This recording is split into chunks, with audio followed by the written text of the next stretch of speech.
Beep beep, everybody. Hope you're all having a great day today. Here we are traveling on State Route 441. I think this is south, heading into Columbia, Pennsylvania. 441 goes off to the right there, and we cross US Route 30 over this bridge. And here we are in Columbia, Pennsylvania, and we are on North 3rd Street, and we're looking for Walnut Street for Burning Bridge Antique Marketplace. And here we are getting close to it, and it is right here on the corner. You see the big sign there that says Antiques. And there it is. Oops, I was wrong. Burning Bridge Antiques Market, not Marketplace. So this is the entrance to the store. And let's go in and look for baseball cards. And here are some. Lots of vintage stuff in this case. Some I don't even know what half this stuff is. There's a lot of like coin-shaped things in there too. And there's some baseball cards down there. And I forgot to look at that when I was there. I did have that case open and did pull out 2 cards from there. Now here's some, if you go around that case, we're sort of like in the center towards the back of the store. There is a booth here that has multiple cases and has plenty of vintage stuff in here. There's a 1961 Billy Williams card that's graded there. There's an 82 Tops or 83 Tops cello pack. It says Fleer on the label. I don't know why. A helmet, some kind of a thing that has Joe Horland White Sox pitcher on the cover. Now this booth has 2 of these machines, and I did film the other one, but when I checked it when I got home, only 1 second filmed, and that machine had vintage stuff from the 50s and 60s in it. Now this one primarily has vintage baseball cards from the 70s. As you can see here, there's a bunch of 1971 Tops there. Kellogg's card Jim Palmer, some 72 Tops. 74 and 73 Tops on this row. And some more 74 Tops. There's some 75 Tops cards. 76 Tops. They all seem to be going in order. There's 77 and 78. And some 80 and 79 Tops. And some later stuff. There's a Ryne Sandberg rookie for $10 there. Now, in one of the nearby cases, also in this booth, we have some more various odds and ends. You have some rack packs, smaller sets, mugs, unopened packs of non-sports.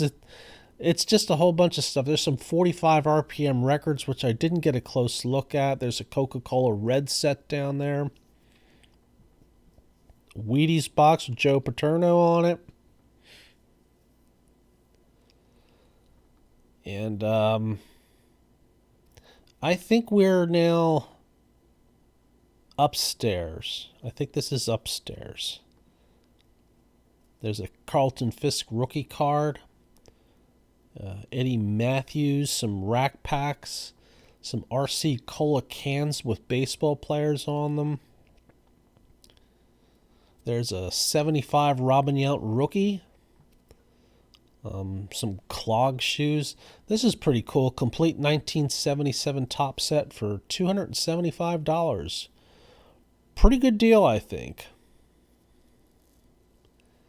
Some more RC Cola cans. There's Norm Cash from 1959, a 71 Willie Mays for $95. 66 Willie Mays for $40. Some Topps Traded sets from the 80s. Some Kraft macaroni and cheese boxes with baseball players on the back. Some more rack packs from 87 Tops. There's a 61 Stan Musial. Here's some complete sets. All labeled on the boxes. They seem like fair prices. Some cards and binders. I didn't get what was in the binders. An unopened 1982 Topps pack. There's a Cal Ripken rookie for $25. And then over here we have one of these spinning devices. And this will be the last place we visit here. There was one other place downstairs I forgot to film that I did buy a card from. And I apologize for that. There was a row of cards down there that I got a nice card out of. And these mostly seemed like vintage stuff from the 70s going up to 1980. There's a football and basketball, I think, in here. Primarily baseball. Prices seem more than fair. So right after this, I will show you what I got here, and I got some good stuff this time.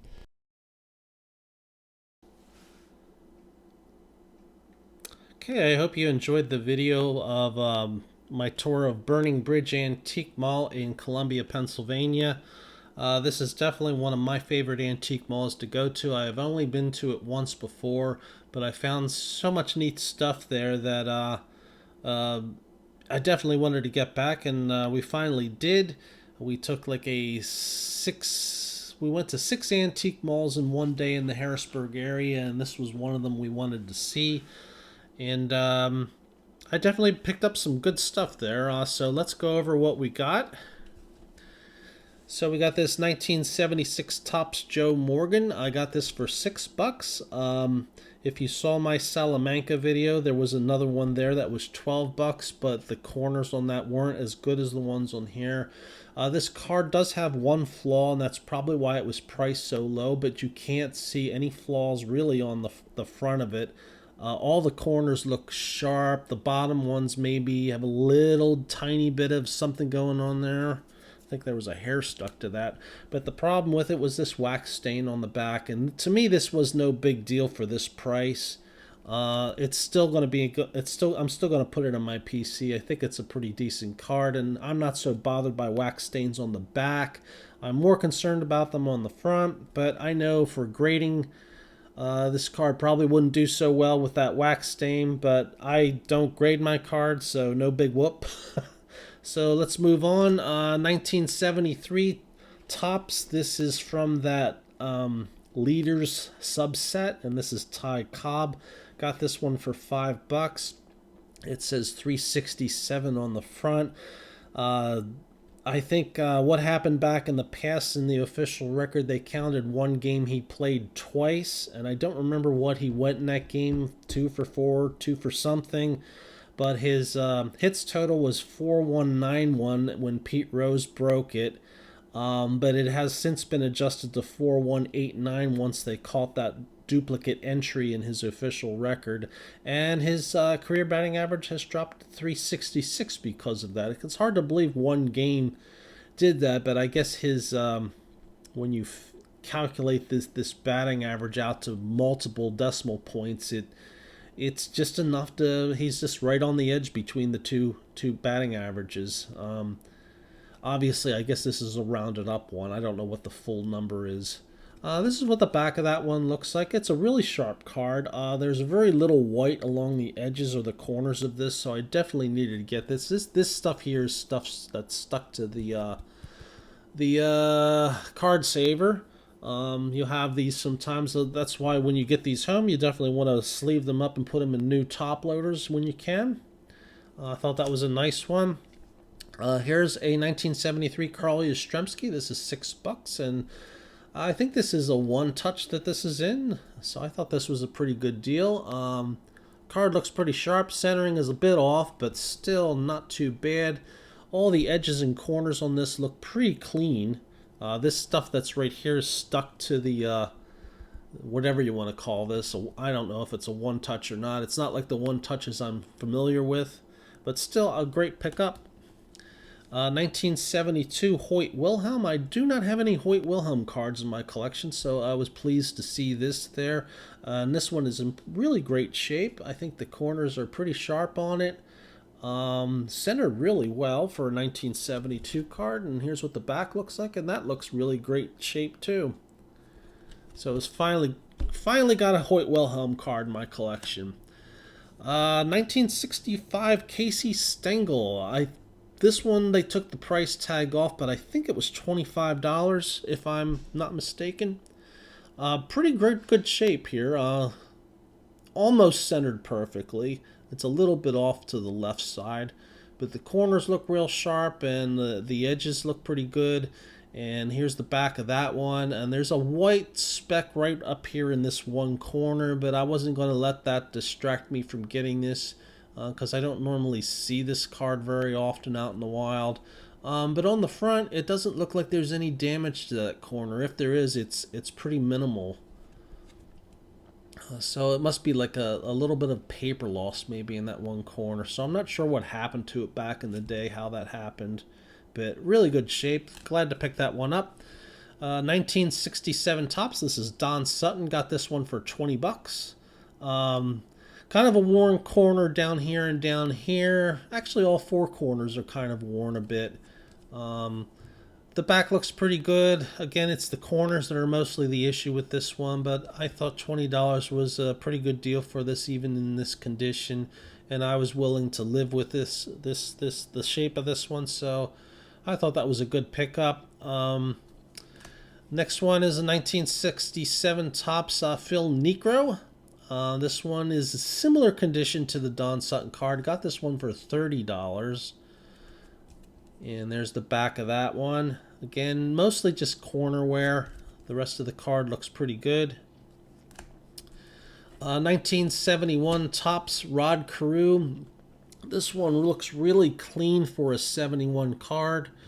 Very little in the way of white in the corners. They're not perfect, but it's hard to find a good 71 Topps card. Let's just put it that way with this black border. Now, I did see one of these at Salamanca Mall Antiques. If you watched that video, there's one in there, and I brought that up that I bought another one later on. Well, this was it. At Salamanca, that card was priced at $29.95, and it was in much worse shape than this one. The corners were all worn on it, and this one's pretty clean. I got this for just $20. There's the back of it there. Looks pretty clean. Centered pretty good, and it's not centered too bad up here, a little bit off on the bottom and left, but that's more common with these older cards. 1973 Topps Pete Rose. This one is also in one of these one-touch things. I'm not familiar with this type of one-touch. It's a little different from what I'm used to seeing. I'm used to seeing that little brass colored whatever you want to call it up here. Pretty good shape, I think. I definitely thought this was one of the best Pete Roses I've seen from the 73 set out in the wild. And for $20, I thought this was definitely worth getting. Centering is definitely off on the left, but it looks pretty good otherwise. There's the back of it. The centering's pretty poor on the back too, but again, it's clean across the whole thing. Usually you see white along the edges or the corners from wear, and this one looks really sharp. Ignore this little thing there. There was a sticker on this at one point on the one touch. So I got that for $20. Very pleased with that one. And the big card of the trip was this 1961 Stan Musial. I got this for $65. Actually, I should correct that. My wife got this for me as an anniversary present. I bought her a vase at an antique store that is across the street from this one, and will be the subject of either the next video or one of the next upcoming videos. I'm not sure if I'm going to post all these in order, but she got a cool vase there. I got her that for her anniversary, and she got me this for my anniversary. Stan Musial from 1961. Back in January, I saw this card there, and I thought, wow, I should really get that, but I thought I had already spent too much at the time. But still, it's like when I went there this time, I was like, I'm gonna look for this card and see if it's still there. And luckily, it was still there, so I'm glad. And this time, I grabbed it. Again, the centering is not perfect, but the corners all look really sharp on this. It looks like a really, really clean card for 1961. This is what the back looks like. Ignore this. This is where the sticker that they peel off at the store was. But the back looks really nice, nicely centered. So I was really pleased that this card was there. Now that I finally got a closer look at it, I'm glad I got it. This is my first Stan Musial card that I bought that was issued during his active career. Most of the Stan Musial cards I own were issued a lot later. I think I have a couple from at least one or two from the 80s. And then there's all these things from like Topps Heritage and Topps Archives are the only Stan Musial cards. So it's nice to get one that was issued during his career. So I'm real happy with this. And that's the big purchase at the Burning Bridge Antique Mall in Columbia, Missouri. So I'll try to put a link below for their website and go check them out when you have the time. It's definitely a place worth visiting. Um, Even if you're not looking for baseball cards, there's an awful lot of cool stuff there, ranging from vintage toys to vases to artwork, glassware, old tools, all kinds of stuff. Like what you normally find in most antique malls, but this one's a pretty cool one. Thanks so much for watching. Hope you enjoyed the video. Let me know in the comments what you think. Did I get good deals on these? I mean, I think I did, but I could be wrong. Um, have a great day, everybody. Take care. Beep beep.